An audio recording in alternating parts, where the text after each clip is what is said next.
क्या आसमान का कलर सच में ब्लू यानी नीला है? जब पानी कलरलेस है तो फिर समुंदर नीला क्यों दिखता है? क्यों सनराइज एंड सनसेट के समय आसमान का कलर लाल दिखाई पड़ता है? और रेनबो आसमान में कैसे बनते हैं? और सिर्फ बारिश के बाद ही क्यों दिखाई देते हैं? Hello knowledge seekers, welcome to Knowledge Nexus. इस वीडियो में हम इन सभी सवालों का जवाब देंगे।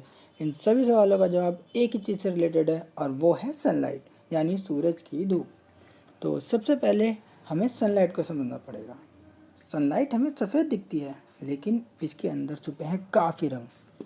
जब हम सनलाइट को किसी प्रिज्म पर डालते हैं तो ये 7 डिफरेंट कलर्स में बढ़ जाती है, जैसे कि violet, indigo, blue, green, yellow, orange and red, जिसे साइंस की भाषा में विबग्योर, जिसमें रेड लाइट की वेवलेंथ सबसे ज़्यादा होती है और वायलेट लाइट की वेवलेंथ सबसे कम।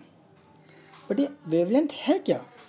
दोस्तों, वेवलेंथ को आप इस तरह से समझ सकते हैं कि जितनी ज़्यादा वेवलेंथ है, लाइट उतनी कम स्कैटर होगी यानी बिखरेगी और उतना ज़्यादा डिस्टेंस ट्रैवल कर पाएगी।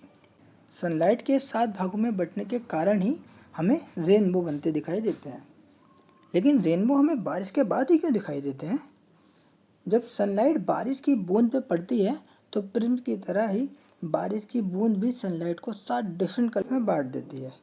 रेड लाइट जिसकी सबसे ज़्यादा वेवलेंथ है वो सबसे कम बिखरती है और सबसे ऊपर दिखाई देती है, और वायलेट लाइट जिसकी सबसे कम वेवलेंथ है सबसे ज़्यादा बिखरती है, सबसे नीचे दिखाई देती है, जिससे हमें एक बहुत ही प्यारा सा मल्टी कलर रेनबो मिलता है। और क्योंकि बारिश की बाद छोटी छोटी बूंदें हवा में रहती हैं, सूरज की रोशनी पड़ने पर रेनबो बनाती हैं, इसीलिए रेनबो हमेशा हमें बारिश के बाद ही दिखाई देता है। चलिए अपने अगले क्वेश्चन की तरफ बढ़ते हैं। तो कमेंट करके बताइए कि आपको क्या लगता है, आसमान का कलर क्या है? नीला है? बिल्कुल नहीं। हम सभी जानते हैं कि स्पेस यानी अंतरिक्ष हमें ब्लैक दिखाई देता है, क्योंकि वहाँ कोई जरिया नहीं है लाइट को बिखेरना यानी स्कैटर करने का। और हमें आसमान ब्लैक नहीं दिखता अर्थ से, क्योंकि हमारा एटमॉस्फेयर सनलाइट को बिखेर देता है जैसे ही वो हमारे एटमॉस्फेयर में एंटर कर दिया। आप में से कई लोगों ने ये भी सुना होगा या पढ़ा होगा कि आसमान ब्लू दिखता है क्योंकि ब्लू लाइट सबसे ज़्यादा बिखरती है। पर थोड़ी देर पहले ही हमने पढ़ा कि वायलेट लाइट की वेवलेंथ सबसे कम होती है, तो सबसे ज़्यादा वायलेट लाइट ही बिखरनी चाहिए। तो फिर आसमान नीला क्यों? असल में आसमान का कलर वायलेट ही दिखना चाहिए, लेकिन ये हमारी आँखें और आँखों के काम करने के तरीके हैं जिसकी वजह से आसमान हमें ब्लू दिखाई पड़ता है। जी हाँ दोस्तों, ये है हमारी आँखों का भ्रम। हमारी आंखों में एक पार्ट होता है रेटिना, जिसके सेल्स 3 तरह के रंगों से सबसे ज़्यादा सेंसिटिव हैं, जिन्हें कोन्स कहा जाता है। ये 3 कलर्स हैं, रेड, ब्लू एंड ग्रीन। भले ही कोन्स रेड, ब्लू और ग्रीन से सबसे ज़्यादा सेंसिटिव होती हैं, लेकिन ये दूसरे कलर्स को भी डिटेक्ट करते हैं। जब हम किसी चीज़ को देखते हैं और उसकी लाइट हमारी आंखों पर पड़ती है तो 3 कोन्स के सिग्नल स्ट्रेंथ से हमारा दिमाग कलर की पहचान करके हमें बताता है। ब्लू कलर्स के सबसे ज़्यादा सिग्नल ब्लू कोन्स को जाते हैं, बट थोड़े signal red cone and green cone को भी जाते हैं।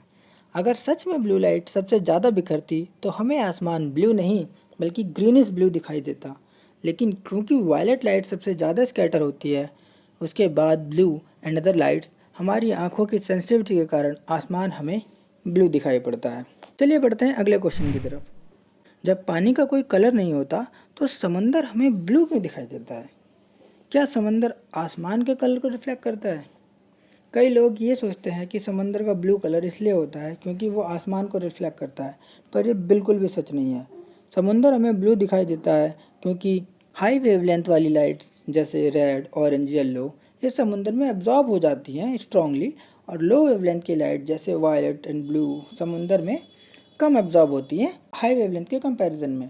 और क्योंकि ब्लू ज़्यादा स्कैटर होती है रेड एंड येलो से, और हमारी आंखों की सेंसिटिविटी कलर कोन्स की वजह से हमें समुंदर ब्लू दिखाई देता है। सेम रीज़न जिसकी वजह से हमें आसमान ब्लू दिखाई पड़ता है। भले ही आसमान और समुंदर के ब्लू होने का रीज़न रिलेटेड है, लेकिन ये एक दूसरे पे बिल्कुल डिपेंड नहीं करते हैं। जितना ज़्यादा पानी गहरा होगा आपको वो उतना ही डार्क ब्लू दिखेगा, लेकिन हम समुंदर के अंदर जाएं जहाँ तक सूरज की रोशनी पहुँच भी नहीं पाती, पूरा समुंदर आपको ब्लैक दिखेगा। आपने कहीं कहीं देखा होगा कि किसी नदी या रिवर का कलर ग्रीन या रेड भी है। ये कलर नदियों को उसमें रहने वाले सूक्ष्म जीव यानी माइक्रो ऑर्गेनिज्म एंड एल्गी की वजह से मिलता है। चलिए अब हमारे आखिरी सवाल पे आते हैं। सनराइज एंड सनसेट के समय आसमान रेड क्यों दिखाई देता है?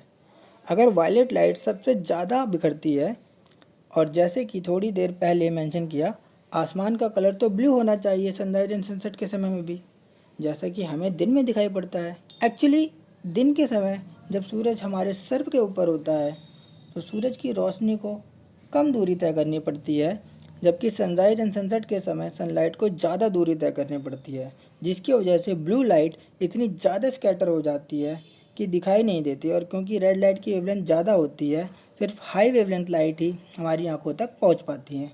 यही वजह है कि सनराइज एंड सनसेट के समय आसमान ऑरेंज टू रेड दिखाई देता है और दिन में ब्लू।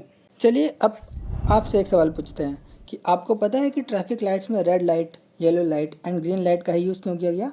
कमेंट करके बताइए।